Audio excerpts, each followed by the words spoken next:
ചേർത്തല പള്ളിപ്പുറത്ത് മൃതദേഹ അവശിഷ്ടങ്ങൾ കണ്ടെത്തിയതിൽ കൂടുതൽ സ്ത്രീകളുടെ തിരോധാനത്തിലും അന്വേഷണ പരിധിയിലുണ്ട്. ബിന്ദു പത്മനാഭനും ജൈനമയ്ക്കും പുറമെ ചേർത്തല വാരനാട് സ്വദേശി ഐഷയ്ക്ക് വേണ്ടിയും തെരച്ചിൽ ആരംഭിച്ചു കഴിഞ്ഞു. 2012 മെയ് 13 ഐഷയെ കാണാതാവുന്നത്. ഈ കേസിലും ക്രൈംബ്രാഞ്ച് അന്വേഷണം നടക്കുന്നുണ്ട്. പഞ്ചായത്ത് ജീവനക്കാരിയായിരുന്ന ഇവർ സ്ഥല ഇടപാടിനായി അറസ്റ്റിലായ സെബാസ്റ്റ്യനുമായി ബന്ധപ്പെട്ടിരുന്നു എന്നാണ് സൂചന. ഇതോടുകൂടി ഐഷയുടെ തിരോധാനവും ഏറെ സംശയങ്ങൾക്ക് ഇട നൽകുകയാണ്. ഐഷ നമ്മുടെ ചേർത്തല മുനിസിപ്പൽ പ്രദേശത്ത് താമസിക്കുന്ന ആണ്. അത് ഇച്ചിരി കാലയളവായി, 10 വർഷത്തോളം ആയി കാണുമായിരിക്കും. ഇതുവരെ ഐഷയെ കണ്ടെത്തുവാനൊന്നും സാധിച്ചിട്ടില്ല. അത് ആദ്യഘട്ടത്തിൽ ചെറിയ അന്വേഷണം അവിടെ സ്റ്റേഷൻ ബേസിൽ നടന്നല്ലാതെ പിന്നെ അന്വേഷണങ്ങളൊന്നും നടന്നിട്ടില്ല. അവിടെ ഈ സെബാസ്റ്റ്യൻ വന്നു പോയതായിട്ട് അവിടെയുള്ള ആളുകൾ തന്നെ പറഞ്ഞിട്ടുണ്ട്. എൻ്റെ വീടിന് സമീപത്തുള്ള സ്ഥലം കൂടിയാണ്. ആ സമയത്ത് തന്നെ പറഞ്ഞ് ഈ ബിന്ദുവിന്റെ കേസ് നടക്കുന്ന സമയത്ത് ഈ ഐഷയുടെ അവിടെ സെബാസ്റ്റ്യൻ വന്ന കാര്യങ്ങളൊക്കെ നമ്മളോട് പറഞ്ഞിട്ടുള്ളതാണ്. കഴിഞ്ഞിടക്ക് ഒരു മോൻ വന്ന് ഇങ്ങനെ അന്വേഷണമായിട്ട് മുന്നോട്ട് പോകാൻ പോകുന്നുവെന്ന് അവിടെ വന്ന് വന്ന് പറഞ്ഞതായിട്ട്. ഐഷ റിട്ടയർ ആയതാണ്. അവർ പെൻഷനും അങ്ങനെ ഉള്ള കാര്യങ്ങളും ഉണ്ടായിരുന്നു. അതൊക്കെ കൈവശപ്പെടുത്തി കാണും. ഇതിൻ്റെ അകത്ത് ഏറ്റവും പഴക്കം ബിന്ദുവിനെ കണ്ടെത്താൻ സാധിച്ചിട്ടില്ല. ഈ സെബാസ്റ്റ്യനുമായിട്ട് തന്നെ കണക്റ്റിംഗ് ആണ് ഐഷയെ കണ്ടെത്താനായിട്ട് സാധിച്ചിട്ടില്ല. ഏറ്റവും അവസാനമായിട്ടുള്ളതാണ് ജൈനമ്മയുടെ കേസ്. ജൈനമ്മയുടെ ഡിസംബർ മുതലാണ്. ഇത് DNA പരിശോധന നടത്തെങ്കിൽ മാത്രമേ റിസൾട്ട് വന്നാൽ. ഇതാണ് പ്രദേശവാസിയുടെ പ്രതികരണം. എന്തായാലും ദുരൂഹത ഇതാണ് ഈ കേസിൽ ഇതുവരെയുള്ള സാഹചര്യം. കാരണം സെബാസ്റ്റ്യൻ ഇന്നലെ ഒരു പകൽ മുഴുവൻ പോലീസിന്റെ ചോദ്യം ചെയ്യലിന് വിധേയനായിരുന്നു. പക്ഷേ ഒരു കൃത്യമായ തുറന്നു പറച്ചിലും സെബാസ്റ്റ്യൻ ഇതുവരെ തയ്യാറായിട്ടില്ല. ഇതിനിടയിൽ വൈകിട്ടോടുകൂടി ക്രൈംബ്രാഞ്ച് അറസ്റ്റ് രേഖപ്പെടുത്തുകയും ചെയ്തു. പക്ഷേ ഇതിനിടയിൽ ഈ പ്രദേശവാസി അടക്കമുള്ളവർ പറയുന്നതിന് പിന്നാലെ ഈ ജൈനമ്മ തിരോധാന കേസിൽ ക്രൈംബ്രാഞ്ചിന് കൂടുതൽ തെളിവുകൾ ലഭിച്ചു കഴിഞ്ഞു. അറസ്റ്റിലായ സെബാസ്റ്റ്യൻ ജൈനമ്മയുടെ സ്വർണം പണയം വെച്ചതായി കണ്ടെത്തിയിട്ടുണ്ട്. 9 പവനോളം ആഭരണങ്ങളാണ് പണയം വെച്ചത്. പ്രതിയെ ക്രൈംബ്രാഞ്ച് കസ്റ്റഡിയിൽ വാങ്ങി ചോദ്യം ചെയ്യും. അങ്ങനെ നിർണായകമായ നീക്കമാണ് നടന്നുകൊണ്ടിരിക്കുന്നത്. ആലപ്പുഴ പള്ളിപ്പുറത്ത് അന്വേഷണ സംഘം കൂടുതൽ തിരച്ചിൽ നടപടികളിലേക്ക് നടക്കുന്നു. കോട്ടയത്തെ ക്രൈംബ്രാഞ്ച് സംഘം സെബാസ്റ്റ്യനെ ചോദ്യം ചെയ്ത് കൂടുതൽ വിശദാംശങ്ങൾ തേടുന്നു. ഇതിനിടയിൽ സെബാസ്റ്റ്യന്റെ നീക്കങ്ങളടക്കം വിശദാംശങ്ങൾ കോട്ടയം ക്രൈംബ്രാഞ്ചും ശേഖരിച്ചു കഴിഞ്ഞു. ഇങ്ങനെ അന്വേഷണം പോവുകയാണ്. 3 പേരുടെ തിരോധാനമാണ് ഇതിൽ പ്രധാനമായും അന്വേഷണ പരിധിയിൽ വരുന്നത്. എന്ത് എങ്ങനെ എന്നതാണ് ചോദ്യം. ആരോഗ്യ പ്രശ്നങ്ങൾ നിരവധിയുണ്ട് സെബാസ്റ്റ്യന്. ഇങ്ങനെ ഒരാൾ ഇത്തരമൊരു കൃത്യം ചെയ്തു, അങ്ങനെ സംശയപ്പെടുത്തുന്ന നിരവധി കാര്യങ്ങളുണ്ട്. വിശദമായി പരിശോധിക്കാം. ശരണ്യ സ്നേഹജൻ, ഒപ്പം തന്നെ ജി ശ്രീജിത്തുമുണ്ട്. ശരണ്യ, ഈ കേസിൽ ഈ പ്രദേശവാസി പറഞ്ഞൊരു സാഹചര്യമുണ്ട്. ഇതിൽ ഏറ്റവും പുതിയതായി നമുക്ക് മുന്നിലേക്ക് വരുന്നത് ഐഷയുടെ തിരോധാനമാണ്. ഐഷയെ കാണാതാവുന്നത് എന്നാണ്? ഈ ഒരു കേസ് വന്നപ്പോൾ മാത്രമാണോ, സെബാസ്റ്റ്യൻ്റെ വീട്ടിലെ ഈ ഒരു സംഭവം വന്നപ്പോൾ മാത്രമാണോ പ്രദേശവാസികൾക്ക് സംശയമുണ്ടാവുന്നത്? എന്താണ് ഇതിൻ്റെ സാഹചര്യം?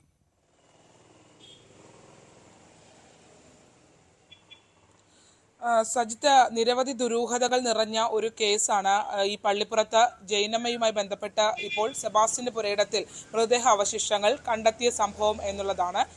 ഇതിൽ ഏറ്റവും പ്രധാനപ്പെട്ടത് ഈ കണ്ടെത്തിയ മൃതദേഹാവശിഷ്ടങ്ങൾ ഒരു ചെറിയ കുഴിയെടുത്ത് ആ കുഴിയിൽ മാത്രമാണ് ഈ മൃതദേഹാവശിഷ്ടങ്ങൾ കത്തിച്ച നിലയിൽ കണ്ടെത്തിയിട്ടുള്ളത്.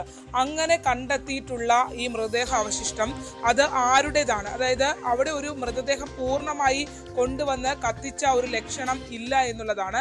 അങ്ങനെ കൊണ്ടുവരുന്ന ഒരു മൃതദേഹാവശിഷ്ടം അത് ആരുടേതാണ് എന്നുള്ളതാണ് ഏറ്റവും പ്രധാനപ്പെട്ടതായി നിൽക്കുന്നത്. നിലവിലത്തെ കേസ് പ്രകാരമാണെങ്കിൽ ജൈനമ്മയുടേതാണെന്നുള്ളൊരു നിഗമനത്തിലൊക്കെയാണ് അന്വേഷണ സംഘം മുന്നോട്ട് പോകുന്നത്. പക്ഷേ DNA പരിശോധന അടക്കം വേണ്ടിവരും എന്നുള്ളതാണ്. ഈ കേസിൽ ഇപ്പോൾ പുതിയൊരു ട്വിസ്റ്റ് ഉണ്ടായിരിക്കുന്നത്, ഈ സെബാസ്റ്റ്യനുമായി ബന്ധപ്പെട്ട് ഇപ്പോൾ 3 സ്ത്രീകളുടെ കേസാണ് അന്വേഷണ പരിധിയിലേക്ക് വരുന്നത് എന്നുള്ളതാണ്. സ്റ്റേറ്റ് ക്രൈംബ്രാഞ്ച് പുതുതായി ഒരാളുടെ തിരോധാനം കൂടി ഇതിനകത്ത് അന്വേഷിച്ചു തുടങ്ങിയിട്ടുണ്ട് എന്നുള്ളതാണ്. അത് ചേർത്തല വാരനാട് സ്വദേശിയായ ഐഷയുടെ തിരോധാനവുമായി ബന്ധപ്പെട്ടാണ്. അവർ ഒരു സർക്കാർ ഉദ്യോഗസ്ഥയായിരുന്നു. മാത്രമല്ല ഈ ഐഷ പഞ്ചായത്ത് ജീവനക്കാരിയായിരുന്നു. റിട്ടയർഡായി 2 വർഷത്തിന് ശേഷം അവരുടെ കുടുംബ വീടിനോട് ചേർന്ന് തന്നെ സ്ഥലം വാങ്ങുന്നു. ആ സ്ഥലം വാങ്ങി അവിടെ വീട് നിർമ്മാണത്തിന് വേണ്ടിയുള്ള കാര്യങ്ങൾ, മക്കൾ 2 പേരും ഒപ്പം സ്ഥലത്തില്ലാത്തവരാണ്. വീട് നിർമ്മാണവുമായി ബന്ധപ്പെട്ട് അവർ മറ്റു ചില കാര്യങ്ങളിലേക്ക് നീങ്ങുകയും ചെയ്യുന്നു. ആ ഒരു ഘട്ടത്തിൽ ഈ സ്ഥലമിടപാടുകളുമായി ബന്ധപ്പെട്ട് സെബാസ്റ്റ്യൻ ഇവരുമായി കോണ്ടാക്ട് ഉണ്ടായതെന്നുള്ള സൂചനയാണ് അന്വേഷണ സംഘത്തിന് ഉള്ളത് എന്നുള്ളതാണ്.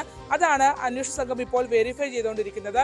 2012 മെയ് 13 വീട്ടിൽ നിന്നും ബാങ്കിൽ പോവുകയാണെന്ന് പറഞ്ഞിറങ്ങിയ ഐഷ പിന്നീട് തിരികെ ചെന്നിട്ടില്ല എന്നുള്ളതാണ്. ഇവരുടെ മകൻ പിന്നീട് 21-ാം തീയതി തന്നെ പരാതി നൽകുകയും ചെയ്തു, ചേർത്തല പോലീസിൽ പരാതി നൽകുകയും ചെയ്തു. ഇതിൽ വളരെ പ്രധാനപ്പെട്ട മറ്റൊരു കാര്യമുണ്ട്. അതായത് ചേർത്തല പോലീസുമായി ബന്ധപ്പെട്ട് ഈ പരാതികളെല്ലാം രജിസ്റ്റർ ചെയ്യപ്പെട്ടു. ബിന്ദുവിന്റെ തിരോധാന കേസുമായി ബന്ധപ്പെട്ടുള്ള പരാതി നിൽക്കുന്നു. ഒപ്പം തന്നെ അതിനുശേഷം പിന്നീട് ഇവരുടെ സ്വത്തുവകകളെല്ലാം തന്നെ ഈ സെബാസ്റ്റ്യൻ തട്ടിയെടുത്തുവെന്നും ബിന്ദുവിന് പകരം വ്യാജമായി മറ്റൊരു സ്ത്രീയെ കൊണ്ടുവന്നാണ് ഇത് നടത്തിയത് എന്നുള്ള തെളിവുകൾ സഹിതം പോലീസിൽ ലഭ്യമാവുകയൊക്കെ ചെയ്തിട്ടുണ്ട്. പക്ഷേ ഈ കേസ് അത്ര ഗൗരവത്തോടു കൂടി കണ്ടോ എന്നുള്ള കാര്യം വളരെ സംശയമാണ്. കാരണം ചേർത്തല പോലീസിൽ ഇപ്പോഴും ഈ കേസുകൾ ഒരു തുമ്പുമില്ലാതെ കിടക്കുന്നൊരവസ്ഥ ആയിരുന്നു. അതിനുശേഷമാണ് ഇത് ക്രൈംബ്രാഞ്ച് ഈ കേസ് ഏറ്റെടുക്കുന്ന ഒരു സാഹചര്യത്തിലേക്ക് വരികയും ചെയ്തിട്ടുള്ളത്. നിലവിലത്തെ ഒരു അവസ്ഥയിൽ എന്ന് പറഞ്ഞാൽ ഈ ഐഷയുടെ തിരോധാനവും കൂടി ചേർത്ത് വെച്ച ആണ് അന്വേഷണ സംഘം ഇപ്പോൾ മുന്നോട്ട് പോകാനായി നോക്കുന്നത്. നമുക്കറിയാം 2.5 ഏക്കർ വരുന്ന പുരയിടമാണ് സെബാസ്റ്റ്യന്റേത്. ആ പുരയിടത്തിൽ ഉള്ളിലേക്ക് കടക്കാൻ തന്നെ നമുക്ക് ഒരു പ്രൈവറ്റ് റോഡുണ്ട്. ആ റോഡിൽ കൂടെ വേണം ഈ വീടിനകത്തേക്ക് നമ്മൾ കടക്കാൻ. ചതുപ്പും ഒപ്പം തന്നെ വെള്ളവും പുരയിടവും ഒക്കെ ഇടകലർന്ന ഭൂമിയാണ്. അവിടെ ഇങ്ങനെ ഒരു ഈ കഴിഞ്ഞ ഡിസംബറിൽ കാണാതായ ജൈനമ്മയുടെ നിന്ന് സംശയിക്കുന്ന ശരീര അവശിഷ്ടങ്ങൾ അവിടെ കണ്ടെത്തി. പക്ഷെ ഇത് ആരുടെ ബോണുകളാണ്? അതിന് പഴക്കമുണ്ടോ? കാരണം ഒരു ബോഡി മുഴുവനായി കൊണ്ടുവന്ന് കത്തിച്ച ലക്ഷണങ്ങൾ ആ സ്ഥലത്ത് ഇല്ല എന്നുള്ളതാണ്. ആഴത്തിലുള്ള കുഴി പോലും അല്ലായിരുന്നു ഇത് മറവ് ചെയ്തിരുന്നെന്നുള്ളതാണ്. തൊട്ടടുത്ത് തന്നെ ഒരു കുപ്പിയിൽ ഡീസൽ ഉണ്ടായിരുന്നു. ആ ഡീസലിന്റെ ആ കുപ്പി കാണുമ്പോൾ തന്നെ, ഒരു മദ്യക്കുപ്പിയിലാണ് ഡീസൽ ഉണ്ടായിരുന്നത്. ആ കുപ്പി കാണുമ്പോൾ തന്നെ അറിയാം അതിന്റെ കുറച്ച് ഭാഗത്ത് മാത്രമാണ് അത് ആ ഡീസൽ ഉപയോഗിച്ചിരുന്നത് എന്നുള്ളതാണ്. അപ്പോൾ അത്ര ഡീപ്പായിട്ടൊരു ബേണിങ്ങോ അല്ലെങ്കിൽ കത്തിക്കലോ അവിടെ നടന്നിട്ടില്ല എന്നുള്ളതാണ് മനസ്സിലാക്കാൻ കഴിയുന്നത്. മറ്റെവിടെയെങ്കിലും മൃതദേഹം സൂക്ഷിച്ച ശേഷം ഈ മറ്റ് അവശിഷ്ടങ്ങൾ കൊണ്ടുവന്ന് ഇവിടെ കത്തിച്ചതാണോ എന്നടക്കമുള്ള സംശയം നിലനിൽക്കുന്നു. ഒരു ഘട്ടത്തിൽ ബിന്ദു തിരോധാന കേസുമായി ബന്ധപ്പെട്ട് പോലീസ് ഈ സെബാസ്റ്റ്യന്റെ പുരയിടത്തിൽ അന്വേഷിക്കാനായി എത്തിയപ്പോൾ ആ പുരയിടം മുഴുവൻ, ഈ പുരയിടത്തിലെ പല ഭാഗങ്ങളിലും അകത്തേക്ക് പ്രവേശിക്കാൻ കഴിയാത്ത രീതിയിൽ കക്കൂസ് മാലിന്യം കൊണ്ട് അടിച്ചിട്ടുണ്ടായിരുന്നു. ഇനി അത്തരത്തിൽ സെപ്റ്റിക് ടാങ്കുകൾ വല്ലതും ഉപയോഗിച്ചിട്ടുണ്ടോ എന്നതടക്കമുള്ള സംശയങ്ങൾ നിലനിൽക്കുന്നുണ്ട്. പക്ഷേ ഇതെല്ലാം പറയേണ്ട ആൾ സെബാസ്റ്റ്യൻ ആണ്. സെബാസ്റ്റ്യൻ ഒരു ഘട്ടത്തിലും പോലീസിന്റെ ചോദ്യം ചെയ്യലിനോട് സഹകരിക്കുന്നില്ല എന്നുള്ളതാണ്. പറയുന്ന ഘട്ടത്തിൽ തന്നെ തന്റെ ആരോഗ്യ പ്രശ്നങ്ങൾ ചൂണ്ടിക്കാട്ടിയാണ് ഇയാൾ ഓരോ പ്രാവശ്യവും രക്ഷപ്പെട്ടു പോകുന്നത്. ഇപ്പോൾ 67 വയസ്സായി. പക്ഷേ ഈ തിരോധാന കേസ് നടക്കുന്ന സമയങ്ങളിലൊക്കെ ഈ 2013-12 ഐഷയെ കാണാതാകുന്നത്. ഒപ്പം തന്നെ അതിന് മുൻപ് ബിന്ദുവിനെ 2006 ബിന്ദു കാണാനില്ല എന്നുള്ള സ്ഥിരീകരണത്തിലേക്ക് വരുന്നത്. ആ ഘട്ടത്തിലൊക്കെ ഇയാൾ ആരോഗ്യവാനാണ്. പക്ഷേ ഈ കേസുകളൊക്കെ പിന്നീട് സജീവമായി വരുന്നത് 2013 ശേഷവും 2017 ശേഷവും ഒക്കെയാണ്. അതുകൊണ്ട് തന്നെ ഈ സംഭവവുമായി ബന്ധപ്പെട്ട് ഇയാളെ നുണപരിശോധനയ്ക്കടക്കം വിധേയനാക്കാൻ ശ്രമിച്ച ഘട്ടത്തിൽ തനിക്ക് ഹൃദയ സംബന്ധമായ പ്രശ്നങ്ങളുണ്ടെന്ന് ചൂണ്ടിക്കാട്ടി കോടതി മുഖാന്തരം ഇടപെട്ട് ഇയാൾ ഇത് തടയുന്ന ഒരു സാഹചര്യം ഉണ്ടായിട്ടുണ്ട്.